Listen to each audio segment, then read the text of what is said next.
ಶ್ರೀ ಸಿದ್ದೇಶ್ವರ ಸ್ವಾಮೀಜಿಗಳು.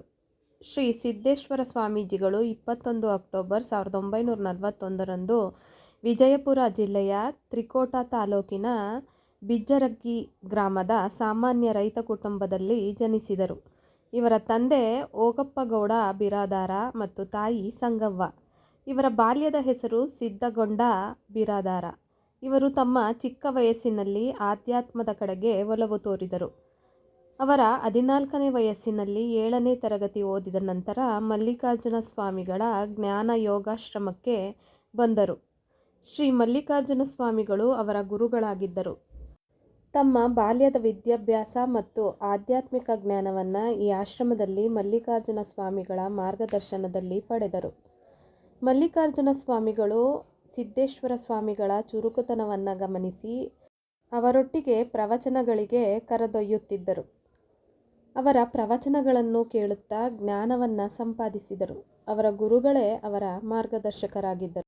ವಿಜಯಪುರದ ವಿಜಯ ಕಾಲೇಜಿನಲ್ಲಿ ಪದವಿ ಪೂರ್ವ ಶಿಕ್ಷಣ ಪಡೆದರು. ನಂತರ ಕರ್ನಾಟಕ ವಿಶ್ವವಿದ್ಯಾಲಯದಲ್ಲಿ ಪದವಿ ಪಡೆದರು. ಸ್ನಾತಕೋತ್ತರ ಪದವಿಯನ್ನು ಕೊಲ್ಲಾಪುರದ ವಿಶ್ವವಿದ್ಯಾಲಯದಿಂದ ತತ್ವಶಾಸ್ತ್ರ ವಿಷಯದಲ್ಲಿ ಉನ್ನತ ಶ್ರೇಣಿಯಲ್ಲಿ ಉತ್ತೀರ್ಣರಾದರು. ಆಧ್ಯಾತ್ಮ. ಶ್ರೀ ಪರಮಪೂಜ್ಯ ಶ್ರೀ ಸಿದ್ದೇಶ್ವರ ಸ್ವಾಮಿಗಳು ಆಧ್ಯಾತ್ಮದ ಬಗ್ಗೆ ತುಂಬ ಆಳವಾದ ಅಧ್ಯಯನ ಚಿಂತನೆಗಳನ್ನು ಮಾಡಿದಂಥ ಶ್ರೇಷ್ಠ ಅನುಭಾವಿಗಳು.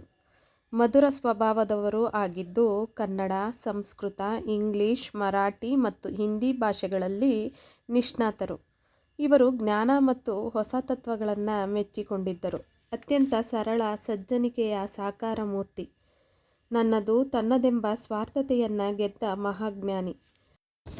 ಮಮತೆಯ ಮಮಕಾರ ಮಹಾಪುರುಷರೇ ಶ್ರೀ ಸಿದ್ದೇಶ್ವರ ಸ್ವಾಮಿಗಳವರು.